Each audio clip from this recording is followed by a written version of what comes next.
go on to the next question. We'll start with Mr. Rodriguez and then ask the others to follow up.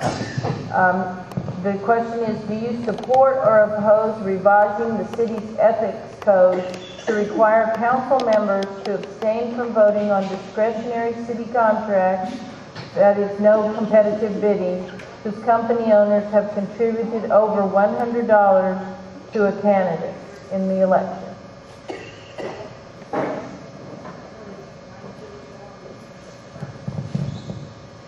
Once again, I could give my opinion to you, but I need your input. I need the people's input, and quite frankly, that sounds very questionable. So what I would do research and find out, because there are some state attorney general opinions out there that also need to be addressed, because it's also at the state level that it would have to be addressed at. So that would be a legislative issue, not only a municipal issue. But yes, it's a very concerning thing, and I would most definitely look into it. I'm not circumventing the question. It's just that we need to see how we can get this at the bottom and fix it. Thank you. Thank you. Ms. Oldham, do you want me to repeat the question? I think I know it well. Okay. One of the things I think I remember, that if a company have given you any money within the quarter before the thing comes up, then you can't vote. You have to abstain. And I think that is the law. But it would have to, Jack Finger is my research assistant on that, but I'm sure that's what it is. If they've given you money in the quarter that the question comes up for you to vote on anything for them, you have to abstain. Thank you. Thank you. Mr. McCurdy? Thank you. Campaign contributions, in other words, as the city councilor sits there, that before they vote, what I understand this question asking me, is it right for those folks to get paid prior to the voting? No, sir. I'm going to read you the question All right. again. Do you support or oppose revising the city's ethics code to require council members to abstain from voting on discretionary city contracts when the company owners have contributed over $100 to a candidate? Thank you. This is how I'm going to answer that question. I'm opposed to anybody getting money prior to voting. I'm opposed to that, as well as any campaign contribution from city lobbyists. I feel like before a city council or a mayor vote on something, I don't think it's right to get money from those people. Like if they're going to be doing a contract at the airport, I think it's wrong for that particular contract company to give everybody money and then say, would you please vote?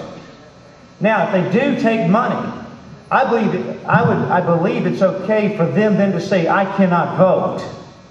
I will abstain from voting. So I would revise whatever we need to revise to say that it's not right to take a bribe in any form or fashion. Thank you.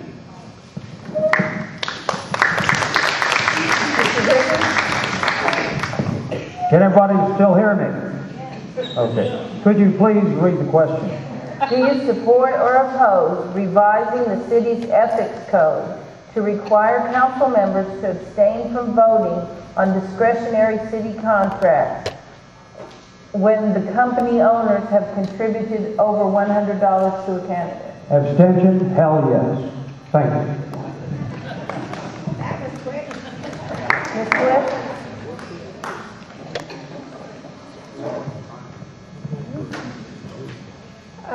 Yes, I would support that. We actually, one of the groups that I worked with was to work on that Blue Ribbon Commission that worked on the ethics the last time around when we had all the problems, and I believe these were part of the suggestions that we made to that commission. Thank you. Ms. Monreal?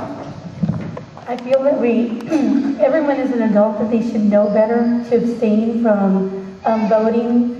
But I know that a lot of us, we forget, so I would be for it to revise. Thank you. Mrs. Sneller? Yes, those of us up here that have attended the ethics code sessions for training know full well that if a contract is coming before the city council, that particular organization has a time limit in which they give contributions to city council members in campaigns and in fundraisers and such.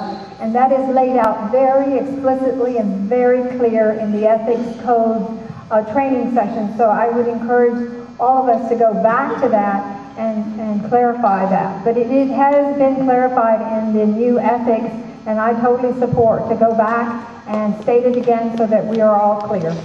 Thank you. And Mr. Smith.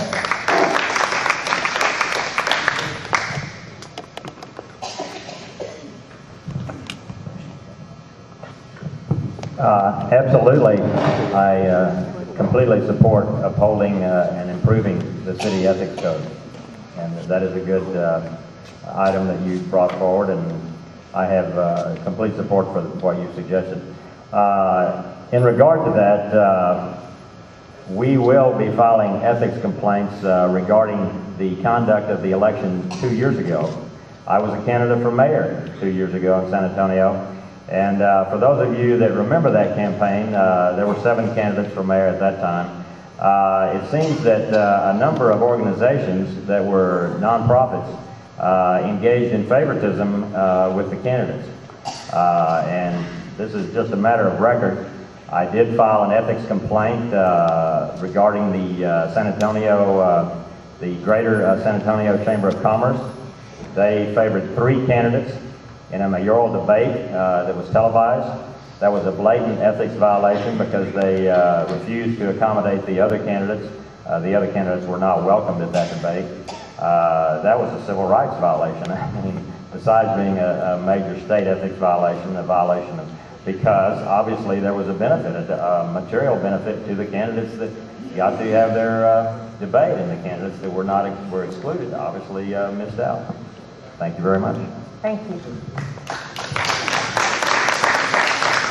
The next question will be first addressed to Ms. Oldham. We have 3 very similar questions, and they're about garbage pickup. Do you support or oppose restoring the twice-a-week garbage pickup program? And related to that is, what positive action would you take to ensure that households that currently enjoy alley garbage pickup will continue to have garbage pickup if we have automatic garbage pickup? I think everybody should have 2 garbage pickups a week. That wasn't the question. Well, I've sort of combined 2 questions because they're very similar. It's do you support or oppose restoring the twice-a-week garbage pickup? And the second part of the question is, what positive action would you take to ensure that households that currently enjoy alley pickup continue to have it if we go to the projected automatic garbage pickup? The alley pickup falls under a grandfather clause, and it should not be taken away. And these big old cans are for the birds. And most senior citizens can't pull them. My doctor evidently lives in a condo or something, and he said, I don't have any room for that thing. So we're getting a lot of opposition against it, and I saw an article in the paper about the lady that used to work for the company that got the bid. So I don't approve of these things.